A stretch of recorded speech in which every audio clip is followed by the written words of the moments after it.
Pessoal, Marcelo aqui. Além de estarmos todos os dias no YouTube com vocês, você também nos encontra no X, antigo Twitter, e também no Telegram, nos grupos Geopo MRS e Geodiscussões. Obrigado!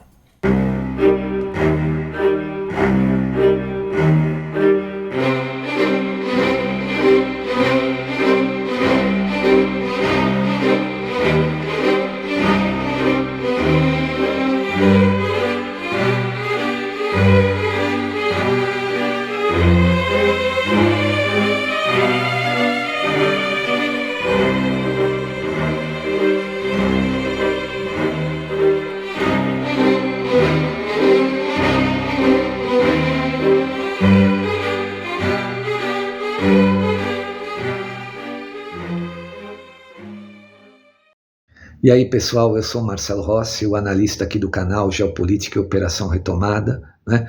O nosso canal, apesar de receber doações, não tem conteúdo exclusivo para doadores, né? Todo o nosso material é aberto para qualquer pessoa. Portanto, os doadores o fazem por espontaneidade, tá bom? Que isso fique bem claro, não existe conteúdo exclusivo e nem discriminação para não doadores. Todo o nosso conteúdo pode ser acessado por qualquer pessoa. Muito obrigado a todos.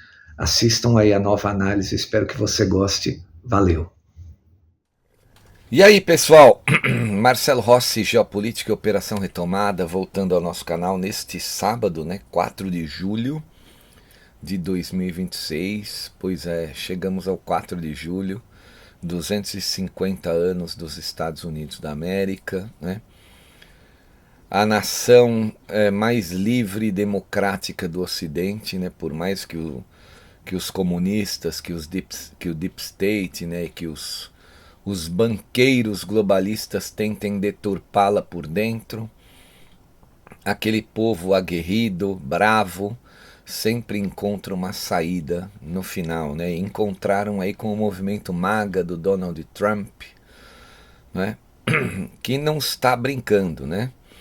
Olha, eu tenho uma análise, uma retrospectiva dos últimos 120 dias, tudo que eu dizia lá em fevereiro que mudaria nesse período, nos aspectos globais, né?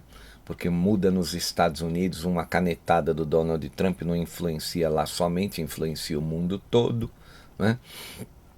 E mudou muita coisa, aconteceu muita coisa nos últimos 120 dias. Eu ainda acreditava que o Trump iria pegar, né? Tentar pegar pelo menos o Raul Castro até hoje. Mas não aconteceu. Agora, isso não significa que não vá acontecer em breve, né?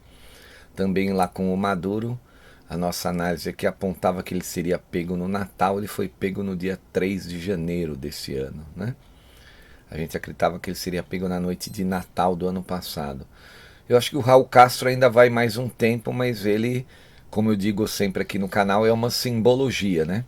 Ele ser levado para um centro de detenção e vestir uma roupinha de presidiário cor de laranja é um recado que o Donald Trump está mandando para todos os comunistas, e ele já fala abertamente sobre isso, que ele se preparou para lutar contra os comunistas. Quem acompanha o nosso canal diariamente também sabe que tem uma análise sobre isso aí, não é? Bom, aqui a gente vai falar sobre esses últimos escândalos que estão colocando em xeque a credibilidade do sistema financeiro brasileiro. Um sistema financeiro todo vive de alavancagem. A alavancagem é o seguinte: o banco empresta todo o dinheiro que tem, que é a maneira que ele ganha, que ele tem mais lucro, né? Que o spread bancário é o maior. E isso envolve riscos, né? Porque nem todo mundo, nem todos os clientes são idôneos para pagar empréstimos. Então, se o banco está alavancado demais, é um perigo também. Por isso que tem algumas regras aí que o Banco Central brasileiro exige dos banqueiros, né? Mas ainda assim eles, né, passam um pano em cima para poder descumprir algumas dessas regras. O fato é que, como eu já disse aqui, não existe banqueiro honesto 100%. Não tem, não existe. Todos eles urinam fora do pinico. Todos eles cometem ilícitos. Todos eles, né? Por quê? Porque envolveu dinheiro, gente. Envolveu muito dinheiro, lavagem de dinheiro. Os caras, né, coça, sabe aquele comichão que dá na mente dos caras para eles não conseguem escapar desse tipo de coisa, né? E normalmente, às vezes, quando a coisa vem do ilícito, é muito dinheiro envolvido. Então não tem como, né? Eles não se livram disso. Todos eles, uns mais e outros muito menos, né? Mas todos estão envolvidos com essas coisas, né? E esses últimos escândalos aí, o Banco Master, agora o Digimais lá do Bispo Macedo, né? Esse é um aproveitador, né? Tá sempre em cima do muro. O lado que vai pro poder é o lado que resolve apoiar, né? Para ter as benesses do poder. E como ele controla basicamente uma massa gigantesca de pessoas, ele tem muito poder por causa disso, né? Eu lembro que lá nos anos 90, no início dos anos 90, os caras tentaram. Eu lembro que era o governo Collor, né? Ele foi preso, eles tentaram bloquear um pouco o poder do bispo ali, mas não teve jeito. Ele acabou saindo, né, da prisão e etc, né? Mas aqui é uma matéria que saiu no Sputnik, olha lá, hein? Para aqueles que ficam criticando totalmente a Rússia de Putin. Matéria saiu no Sputnik que fala sobre isso aí, ó. O Banco Master, o Will Bank, o Digimais. E ele diz: escândalos colocam em xeque a credibilidade do sistema financeiro, o nosso cassino financeiro, né? Ele até usa essa expressão, o nosso cassino aqui. Foi traduzido lá no TOT 3126 com data de hoje, 4 de julho. Vamos ler a matéria e a gente vai explicando as coisas aqui para todo mundo passar a entender como funciona, né? Em menos de um ano, 3 grandes escândalos envolvendo instituições financeiras colocaram sob pressão a credibilidade do sistema financeiro brasileiro. Entre eles, o Banco Master, apontado como a maior fraude bancária da história do Brasil, com rombo estimado em 40 bilhões de reais e desdobramentos que levaram à liquidação de outras instituições. Não. O Fundo Garantidor de Créditos, o FGC, que é o responsável por ressarcir investidores com aplicações de até 250 mil em instituições financeiras quebradas, foi acionado para pagar os clientes do Master. O fundo já desembolsou 40 bilhões de reais para indenizar mais de 915 mil credores ligados ao Banco Master. Ou seja, todo mundo que tinha até 250 mil reais lá acabou recebendo do fundo. Isso faz com que o fundo que está aí, existe para proteger todo o sistema brasileiro, tenha desembolsado uma quantia muito grande para pagar só o escândalo do Master. Agora, quem tinha mais de 250 mil no Master, deixou de receber. O cara que tinha 500 mil lá guardados, ficou a ver navios, já era, perdeu, né? Acreditou, acabou perdendo, né? A gente tem que tomar muito cuidado em qual banco a gente deixa o nosso dinheiro, né?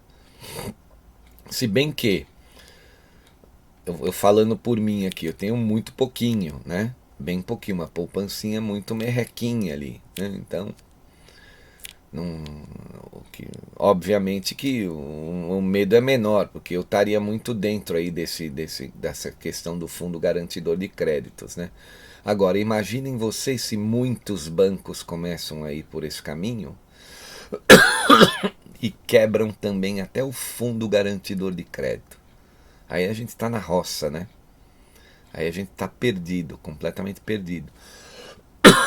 Isso aí, por que esses bancos, isso aí está começando a acontecer e vai piorar?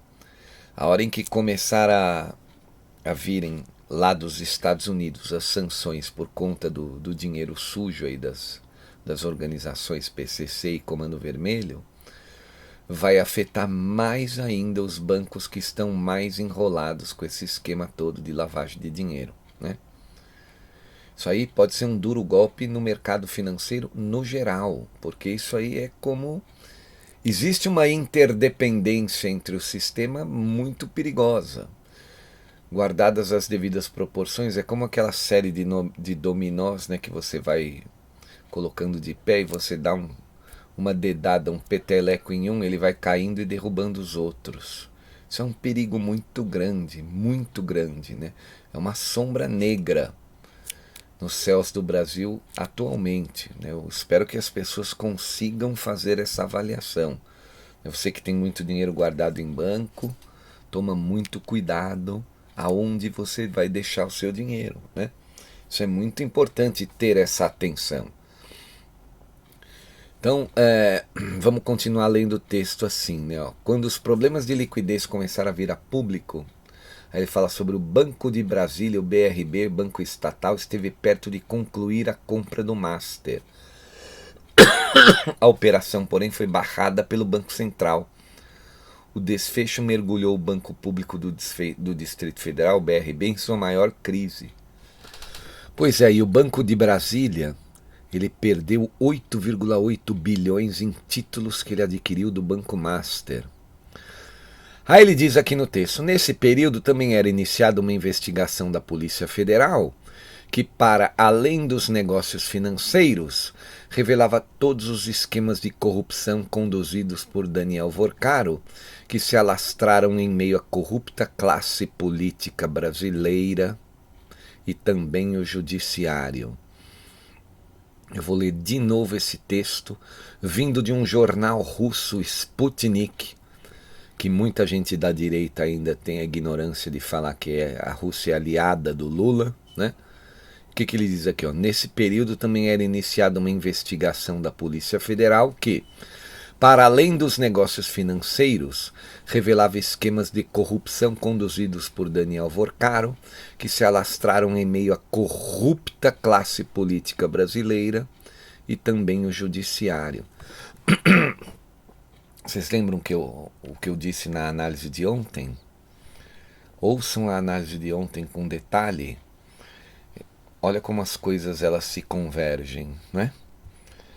Sobre a nossa democracia, né, de fachada, que foi negociada com o dinheiro lá da Petrobras, lá da Lava Jato, né? Aonde que se lava esse dinheiro? Aonde é a lavanderia de todo esse dinheiro sujo, né? Que transformou o Brasil numa democracia de fachada. Nesses bancos aí, né? Esses bancos, olho grande, né? Era muito dinheiro envolvido. E estão aí. Vai aparecer tudo.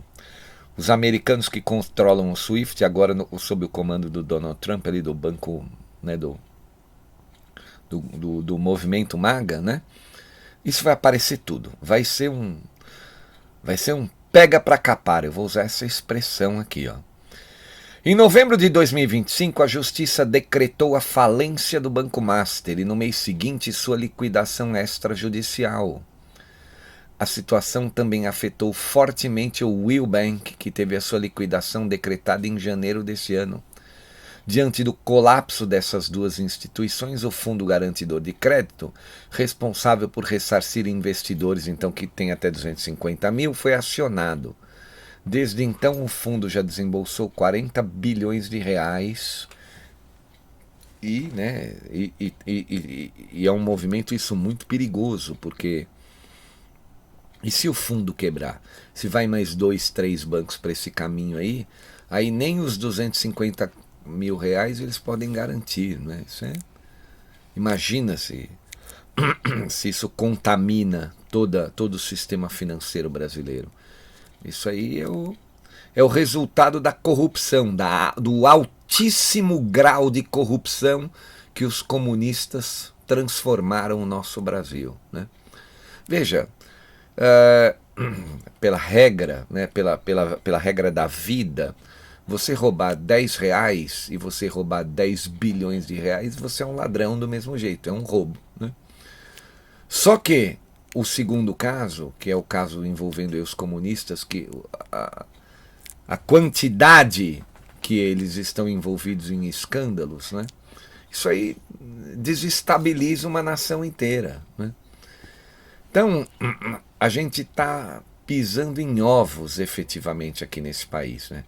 Com todo esse grau gigantesco de corrupção, e a mídia passa um pano. não fala nada, tá morrendo de medo, porque a mídia é aquela história, né? É o dinossauro que quer sobreviver à Arca de Noé. E a gente vê até por esse episódio aí da briga da Globo com a Cazé TV, né? A Cazé TV é o canal do YouTube que comprou os direitos de transmissão da Copa da Live Mode, criou ciúmes, né? Gerou ciúmes e perda de receita na Rede Globo. É aquela história, o velho, o dinossauro não quer morrer, ele quer entrar na arca. O dilúvio está acontecendo, o dinossauro está desesperado para entrar na arca. Só que não cabe, não dá, né? Essa mídia, do jeito que a gente conhece, ela está com os dias contados. Por mais que ela lute e vá se debater, vai afundar. Porque senão vai o país inteiro. E a mídia não está falando do perigo de toda essa situação, ela não fala da corrupção como deveria, né? Tem uma potência de canal de televisão que deveria ter falado isso há muito, mas faz vista grossa, não é? Porque acaba obtendo ganhos com anúncios governamentais, então passa aquele pano. Isso aí vai tornando a coisa de uma maneira muito pior, né? Até um dia arrebentar tudo. E quando arrebentar tudo, quero ver o povo, ou melhor, eu nem quero ver o povo com raiva no meio da rua, né? Porque a hora em que arrebentar tudo, imagina, né? Imagina um plano Collor 2 elevado à 10ª potência, todo mundo perdendo tudo que tem. Isso seria uma coisa muito forte, né? Vamos continuar o nosso texto. Enquanto o setor ainda se recuperava dos efeitos do maior escândalo bancário da história brasileira, uma nova instituição financeira também foi alvo da PF nessa última semana. Dessa vez o Banco Digimais, controlado pelo bispo da Igreja Universal do Reino de Deus, Edir Macedo. Sob as acusações de atuar no mesmo modus operandi do Master, a instituição é suspeita de gestão fraudulenta e fraude bilionária, com determinação de um bloqueio judicial de 670 milhões de reais. O economista da FGV, Mauro Rocklin, lembra ao jornal Sputnik Brasil que o sistema financeiro nacional convive com uma enorme expansão e atualmente já contabiliza quase 2.000 instituições financeiras. Crescimento puxado pelas fintechs e pelos bancos digitais. Isso é um perigo. Isso representa uma desconcentração relativa do mercado bancário e financeiro. Agora, sem dúvida nenhuma, esses últimos episódios envolvendo o Master, o Will Bank e o Digimais acabam gerando uma certa desconfiança com relação à solidez dessas instituições, diz então Mauro Rocklin. Pois é, né? Abram os olhos, que nós, né, todos nós precisamos abrir os olhos, né? Onde você deixa o seu dinheiro, né? É um perigo. Para o especialista, que é o Mauro Rocklin, os episódios colocaram em dúvida a credibilidade das instituições como um todo e principalmente a capacidade de fiscalização do Banco Central. Pois é, ó. Respingando lá no Galípolo, lá no Banco Central, olha lá. Há um ruído, ele diz, digamos assim, com relação a essa capacidade, boatos, né? Ainda não é muito explícito ou falado, porque o risco sistêmico representa um problema muito grave. E isso é tratado de maneira muito cautelosa por todas as autoridades. Agora, é impressionante como as novas instituições foram capazes de captar volumes tão elevados diante de um patrimônio que eles exibiam um tanto quanto modesto, acrescenta. E por que, né, gente, que tem gente que tem volume tão elevado de dinheiro e vai aplicar nesses bancos pequenininhos, mais novos, essas fintechs? Por que eles não ficam com medo, né? Pô, você vê, a gente tem uma miserinha, né? Bem pouquinho, e você quer um banco grande, né? Você quer um Bradesco, uma Caixa Econômica Federal, tem medo, né? Ó, tem uma merrequinha aqui, você fica com medo. Como é que alguém que tem um volume de dinheiro tão grande vai procurar essas instituições? Sabe qual é a resposta? Lavagem. Os bancos grandes vão ficar com medo, né? Porque vão atrair olhares do Banco Central, né? Vão atrair a atenção. Né? Eles não fazem isso de uma maneira tão audaciosa. Os pequenininhos querem crescer a qualquer custo, né? E olha aí o custo como está sendo alto. Pois é, abram os olhos. Ó. Professor de Departamento de Economia da Universidade Federal Fluminense, André Nassif, compartilha dessa avaliação também. Segundo ele, o aspecto mais preocupante foi a demora do órgão regulador em agir diante das ofertas agressivas dessas instituições. Abre aspas, o que ele fala aqui? Ó. O Banco Master, afinal de contas, estava pagando os investidores algo em torno de 140% do CDI, enquanto títulos convencionais costumam remunerar entre 90% e 98% do CDI. Às vezes um pouco acima, mas nunca nesse patamar. É surpreendente que isso não tenha despertado a atenção e que o Banco Central tenha levado tanto tempo para identificar e agir sobre essa situação, afirma o jornal Sputnik Brasil. Agora, eu que já trabalhei no banco financeiro, no mercado financeiro por alguns anos, vou falar para vocês, isso aí não é culpa do Banco Central. Não é que o Banco Central fez vista grossa e demorou para agir. Isso aí é que o sistema financeiro, muitos engenheiros financeiros, né, gente que trabalha nesse meio, eles dobram as autoridades do Banco Central com o esquema das operações, né? As chamadas operações estruturadas, operações especiais.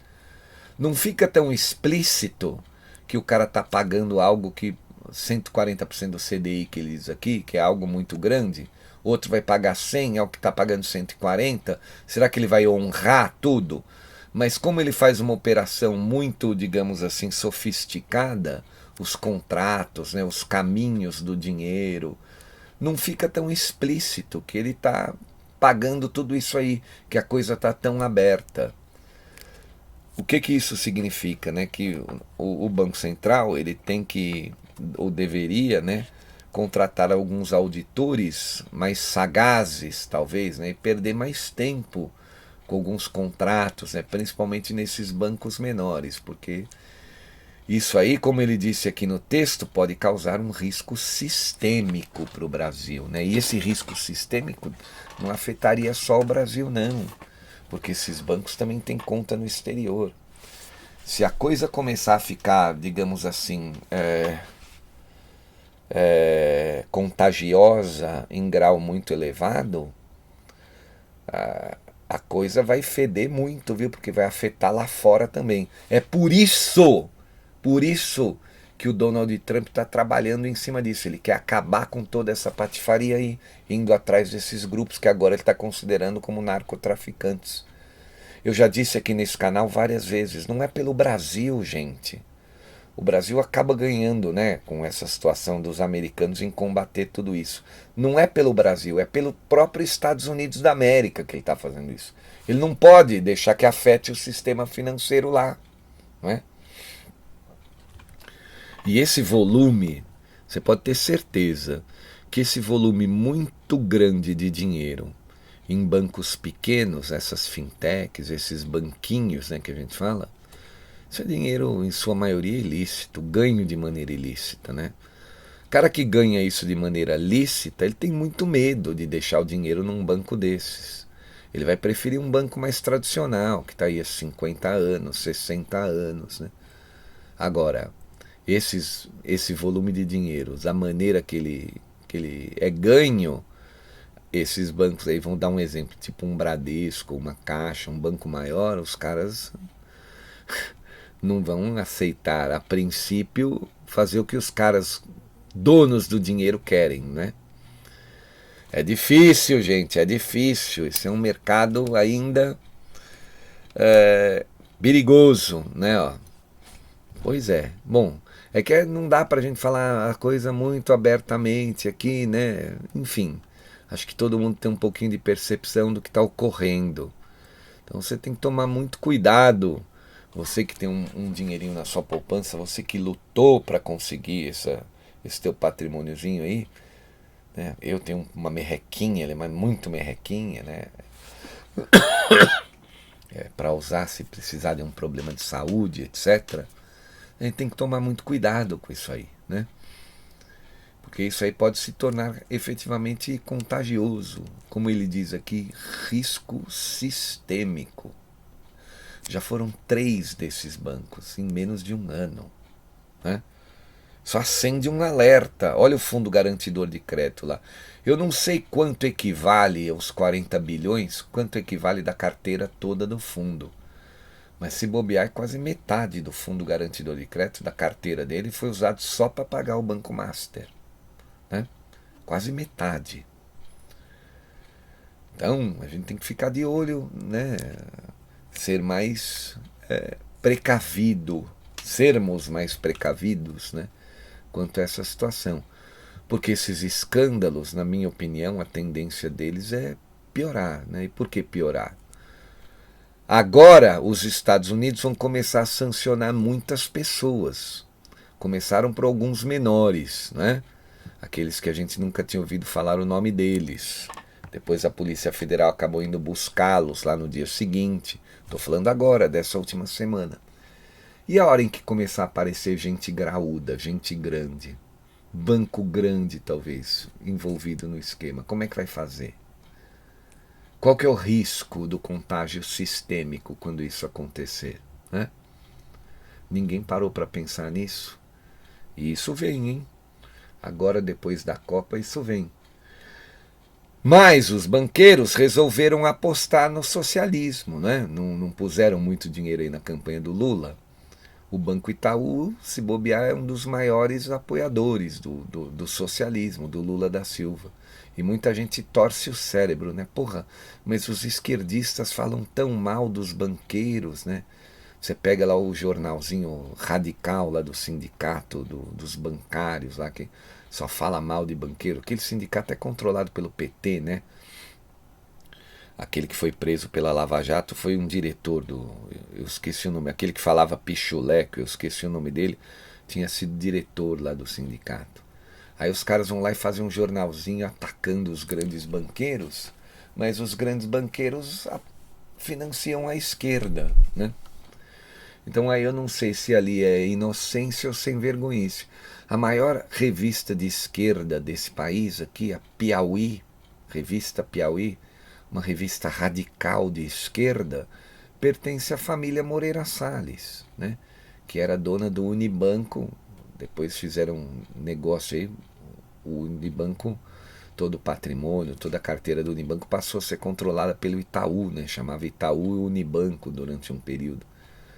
Família Moreira Salles é dona da maior jornaleco, né? Revista de esquerda, revista Piauí. E os mesmos esquerdistas que ficam falando mal de banqueiros ficam lendo essa revista que pertence, né, é escrita ali por gente ligada à família Moreira Salles. Hoje em dia as pessoas estão adquirindo esclarecimento, né? Aqueles que ainda estão mergulhados na escuridão vão tomar muito susto quando tudo vier à tona. E virá. Tenha mais plena certeza que virá, porque os americanos não estão brincando. Você lembra quando o Donald Trump disse que o próximo alvo aí seria o Brasil? Né? Logo depois que ele assinou um acordo com os iranianos, aí tem alguns dias, né? Que ele ia ficar de olho no Brasil. Pois é, chegou a hora, hein? E a Copa tá acabando. Hoje é dia 4, faltam mais 15 dias só para acabar a Copa do Mundo. Ela acaba dia 19. 2 semanas, ó, passa voando. Aí, senta na tua cadeira, compra a pipoca e espera, porque aí vai chegar a nossa hora de darmos risadas. É isso aí, gente. Muito obrigado. Eu quero agradecer imensamente aqueles que colaboram financeiramente com o nosso canal. Eu disponibilizo sempre uma conta no Banco Bradesco, a chave do Pix. Por favor, ajude o nosso trabalho aqui, colabore com qualquer valor, né? Qualquer valor. E a gente aqui agradece imensamente. Gente, muito obrigado, um grande abraço, um excelente final de semana para todos nós, né? Eu volto amanhã de novo. Valeu, pessoal. Tchau. Marcelo Rossi aqui, muito obrigado por assistir a nossa análise até o fim. Espero que você tenha gostado e se gostou, por favor, compartilhe. Obrigado, valeu, até mais.